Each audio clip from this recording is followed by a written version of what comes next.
data, which is crazy because if you look at what's happening in the world, we are generating so much information and so much data, but we tend to not look at what are the security implications and how are we protecting and securing it. Welcome to Life of a CISO.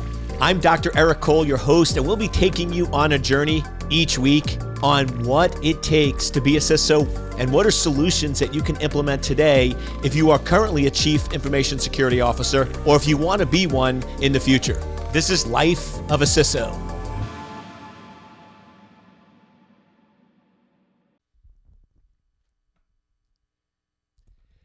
You know what time it is.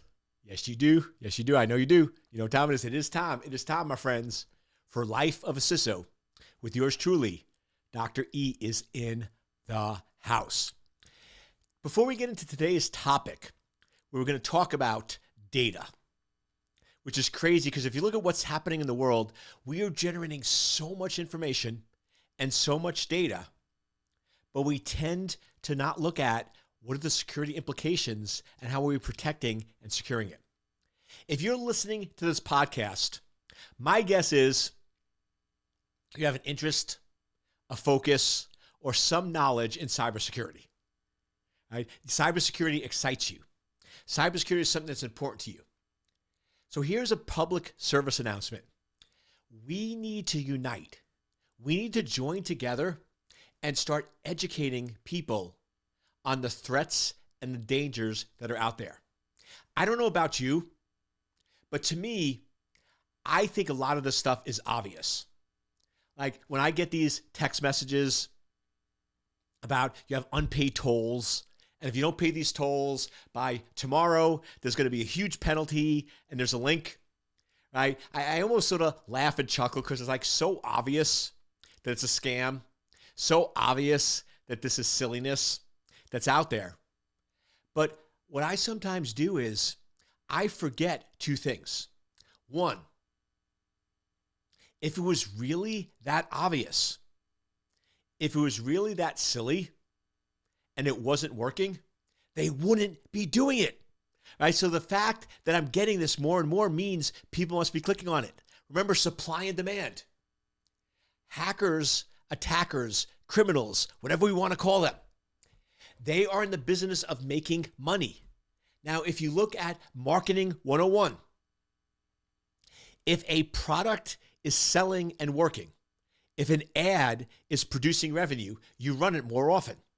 If you run an ad and it's not making any money, you stop running the ad, right? You're not going to keep running a commercial. So you look at some of these commercials on TV, and they go in and some of them are silly or they frustrate you and you're like, do those really work? And here's the reality. If the commercial's been running for 6 months, it means it's working. For whatever reason, and here's the important part. The fact that you're talking about it means it's working, right? Commercials don't have to be positive to get your attention. Even things that frustrate you or annoy you, that's still good marketing. Right? That's still good awareness and focus. So what I started realizing is, wait a second, if I'm getting these messages over and over and over again with increased frequency over time, it must mean that it's working. It must mean that people are clicking on it. It must mean that people are giving away their information. And the unfortunate reality is it's happening. In the last month, the amount of people that are close to me, both family, friends, extended family, that have been targeted, attacked, or fell for one of these scams has increased exponentially. I just got another text this morning, 2 different people, one at 6 a.m., one at 6:45 a.m., saying my mom's phone was hacked again, or my kid was targeted again. And these things are happening over and over again. So we need to do a better job of educating and telling people some of the simple foundational elements of cybersecurity. So once again, what is cybersecurity? Cybersecurity is about protecting and controlling our data. It's about securing our information. It's about making sure we're protected. So the first thing we need to train people on is do not trust emails, text messages, or phone calls. And it's crazy. It's crazy, crazy, crazy. I know I'm preaching to the choir here, but I need to wake myself up. I need to wake you up. That we need to educate people. Is if we were walking down the street, if anyone was walking down the street and a random person came up to them and walked right up to them and said, give me your name, give me your phone number, give me your email address. You'd be like, go away. I'm not doing that. You're crazy. You're nuts. Right? Nobody would fall for that. But online, or you're sitting at your desk and a text message comes in from a stranger, or an email comes in from a stranger, or a pop-up message comes in from a stranger that says, click, open, attach. What do? Boom, boom, boom.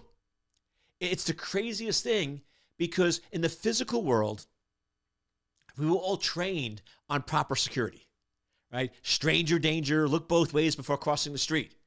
But tech came on so quick that nobody ever trained us on proper cybersecurity measures. So the reality is most people walking around with cell phones and iPads and computers don't understand and recognize that there are evil people out there.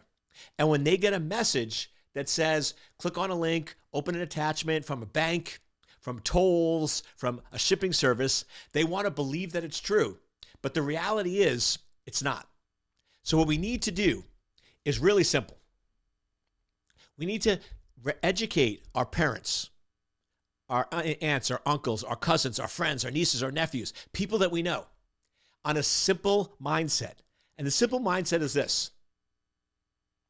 We're at war. Whether we like it or not, we're in a war. Look up the definition of war. Look up what's happening in cyberspace. We're in a cyber war.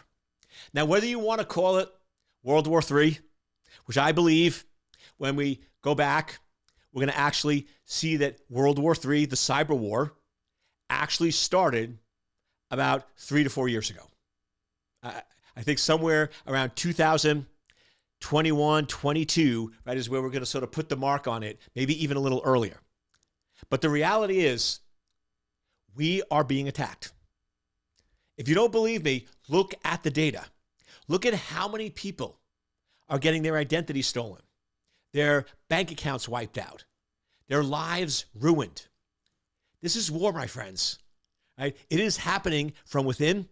It is happening externally. It's happening from businesses, companies, governments.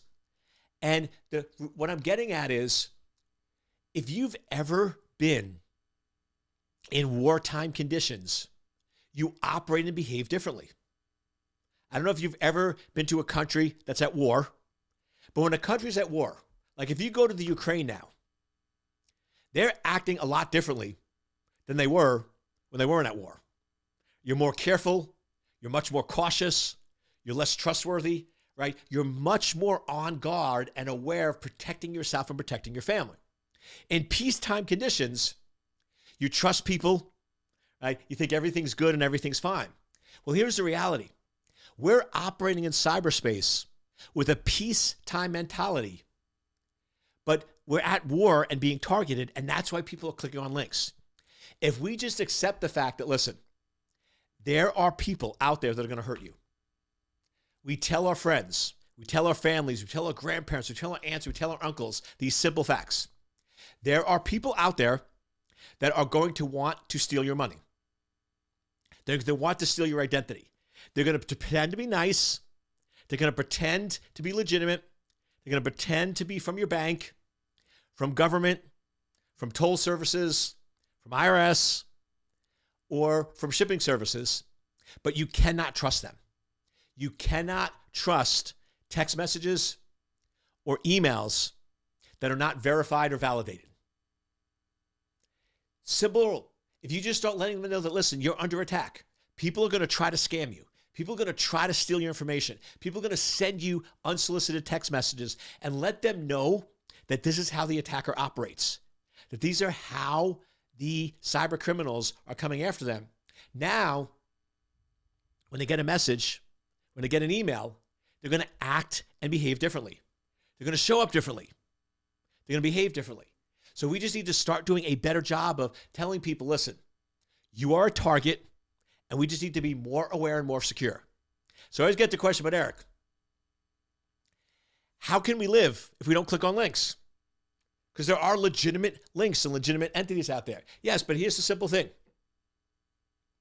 If it's a company or an entity that you are expecting information from, a bank, an e-commerce, a trusted third party, a shipping service, the reality is you have an app with them or they have an app. Download the app, verify and validate that the app is from them once. So you verify and validate it. It's a valid app. You log in, you connect, you set up secure credentials, two-factor authentication.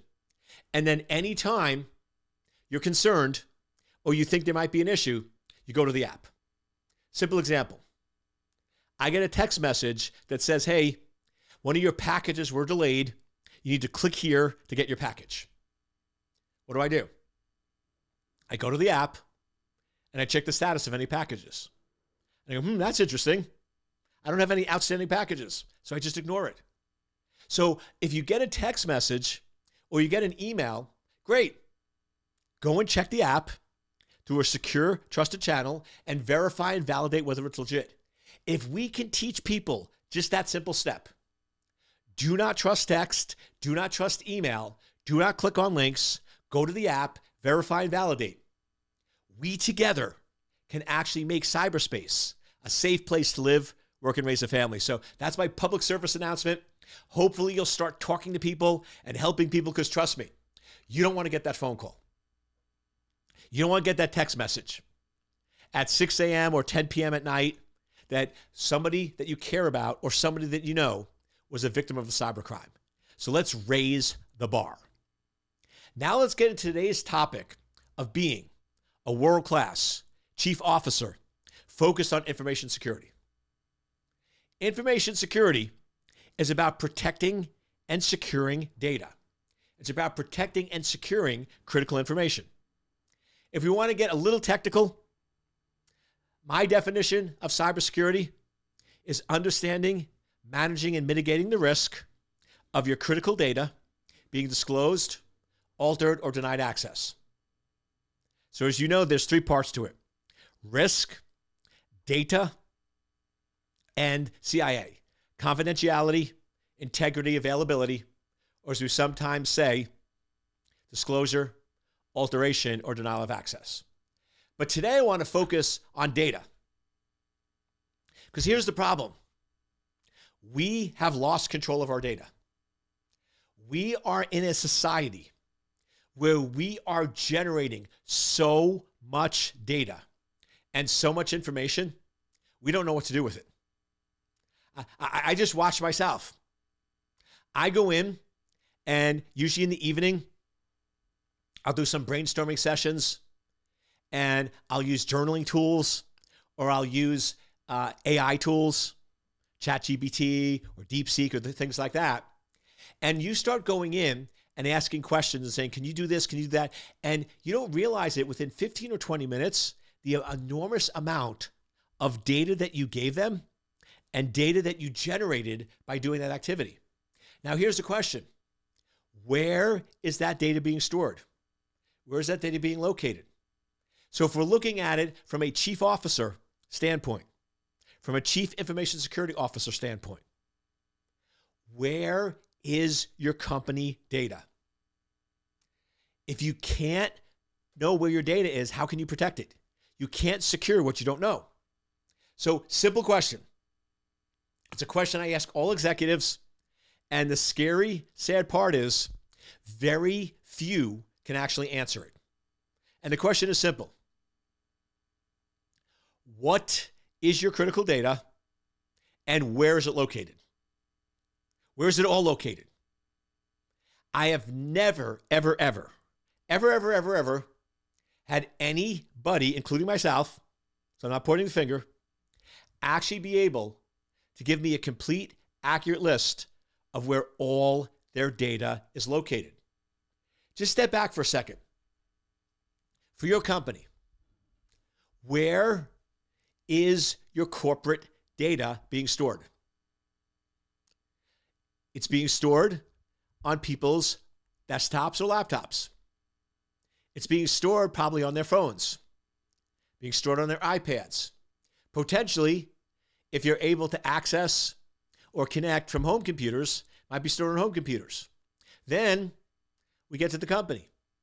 Most companies have some internal servers.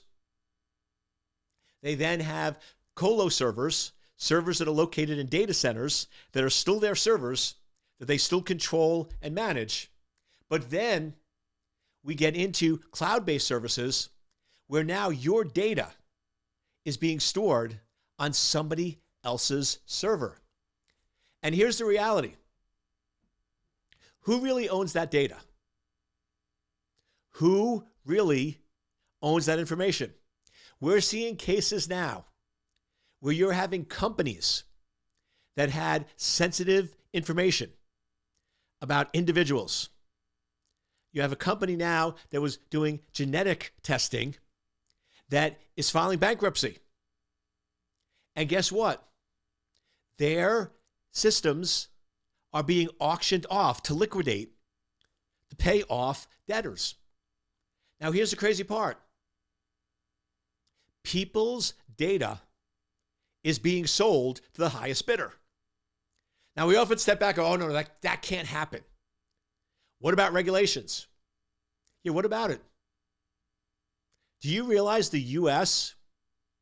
is one of the few countries that doesn't actually have a unified federal law on cybersecurity and data privacy? There's actually nothing that stops them from selling the data. Now you go, but Eric, it's genetic testing data. Isn't that medical information? Isn't that covered by HIPAA? No. HIPAA, the Health Insurance Portability and Accountability Act. Read it. It's protecting medical providers. So if you're a doctor or a hospital or providing medical services, you are covered by HIPAA. HIPAA does not cover non-medical providers. So my company, I do not have to be compliant with HIPAA because I'm not a medical provider. So now you have this unique situation where you have a commercial company that inadvertently has all of this information and all of this data on individuals, and now it's being auctioned off to the highest bidder. It's crazy. But that's the reality of the world we live in. If your company, and I love cloud-based services, nothing critical here, but if your company is using cloud-based services, do you realize you don't own the data? If that cloud provider decides to close down, they decide to shut down those servers, they have the data, not you. You can't access it. You can't remove it. You can't do anything about it. They are controlling and managing your information and data. Now, maybe it's okay. Maybe it's not. I'm not here to say right or wrong. I'm here to raise awareness. Do we really know where all of our data is located? And the reality is we don't. Now that's scary. How can we implement effective security?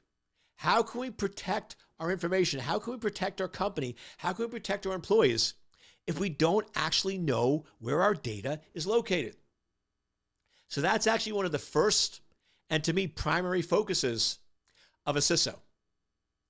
We always talk about 1 year, 3 year, 5 year, and 10 year plans, 10-year missions, 10-year targets.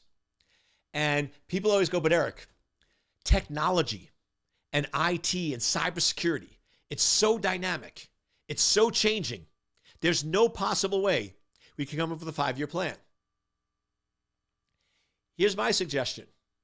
What if our 3-year plan is to identify all critical information to our organization and properly classify it? And our 5-year plan is to identify, control, and secure all the locations where that data is actually sitting. Now, when I propose this to some folks, like, oh, Eric, that's not a 3 or 5 year plan. That's something we could do today. Can we? And here's the reality. If we could do it today, how come we haven't? In my estimation, for a company that's $500 million to $1 billion in revenue, for them to actually be able to go in and identify all of their information, all of their data, and control, protect, and manage it, probably could take them a good year or two. Now, if you're already there, that's great. And many companies have trade secrets, right? They have information that's protected and secured. But once again, a trade secret is a legal term. So I'm not a lawyer, so check with your attorneys. But from a technical standpoint, a trade secret is not something you formally file for. It's not like a patent where you submit it to the Patent and Trademark Office, or a trademark where you get officially verified and validated. Trademarks and patents, you publicly disclose and you get protection from the government. It's a formal process.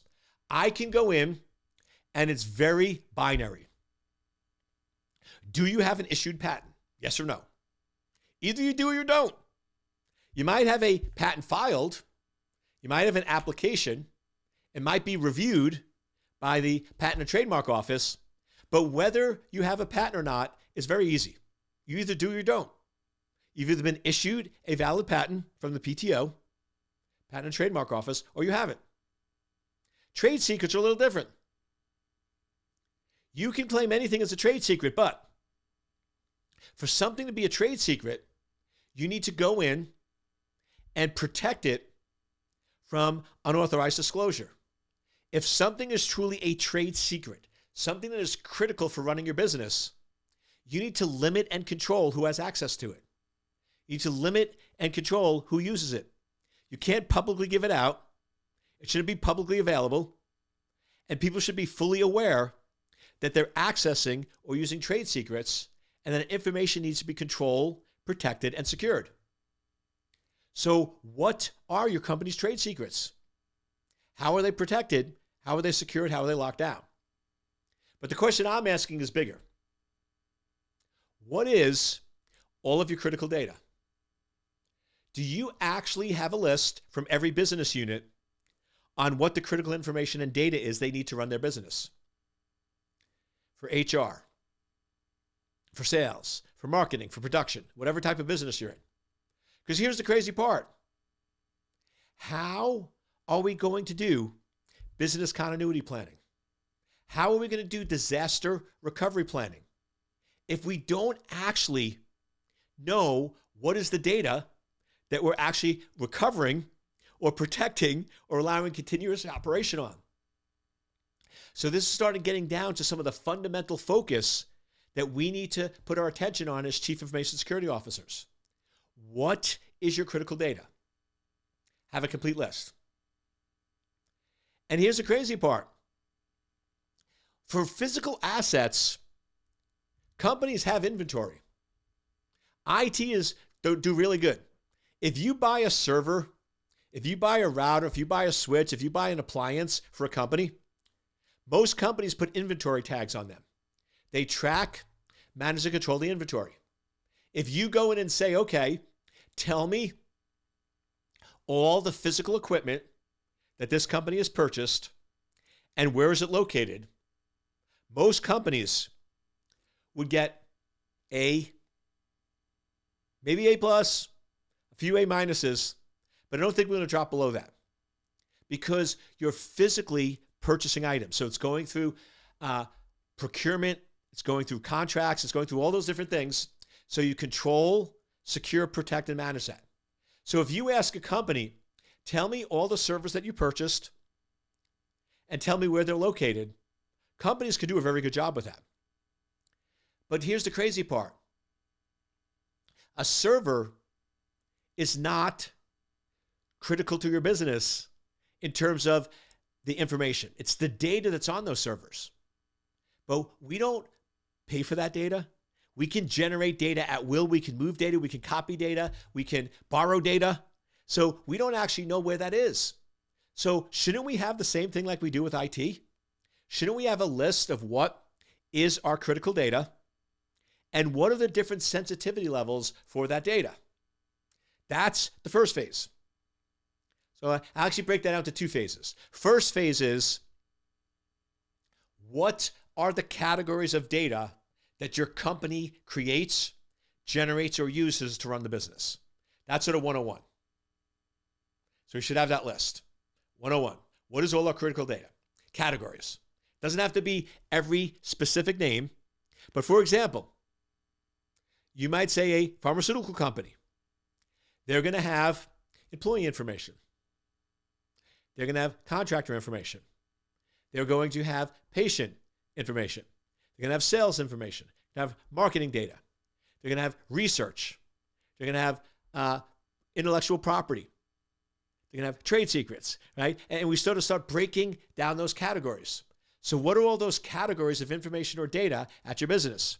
Then we get to the fun part. And believe it or not, this might actually take 10 years for some companies. Where is all that data located? Do you have a complete and accurate list? If I go in and I ask, show me all of the iPads that your company purchased. Most companies can do that. If I go in and say, you have sales data, you have information on sales, show me every single location where that sales data is located. Every location, not a percent, but every single location. Most people can't do that. Here's why. We don't know. My guess is sales data is probably on laptops and desktops, personal devices, smartphones, servers, cloud, third-party devices. A lot of companies use cloud-based services. So they might be on those cloud-based services.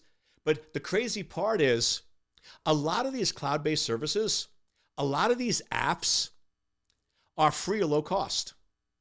So they don't go through the normal process. When I worked as a CISO in the 90s, controlling data was pretty straightforward. Here's why. If somebody purchased a device, we knew about it. We knew about every laptop, every system, and we put security, encryption, protection measures in place. We knew about every server, and if anybody was buying any applications, we knew about it. Cloud really wasn't an issue. Smartphones weren't an issue, right? They didn't exist in the 90s, so it was pretty straightforward and simple. We knew what our critical data was, and we knew where it was located. Today, it's a different beast. It's so many different places and so many locations. So this is one where I'm not trying to point fingers, not trying to get you overwhelmed. I'm trying to get you focused. If you work in cybersecurity, if you're working as a chief information security officer, you need to be obsessed with three questions. What is your critical data? What is the classification or sensitivity of that data? And where is that data located? And you should have a 3, 5, or 10-year plan for actually getting your arms around the problem. Thinking like a chief officer is thinking of, how do we grow and expand the business? How do we increase revenue and increase profitability? And the way you do that is by protecting and controlling and securing data. Data is the new digital asset. Data is the new currency. Data is money. Data is revenue. If we can protect and control and secure our data, we can increase our revenue. If we lose control of our data and information, we lose revenue and we lose profitability. So as you go through this week, as you go through this month, as you go through this year, I want you to step back and really start getting very serious about, what is our critical data? What is the sensitivity of that data? And where is our data located, protected, controlled, and secured?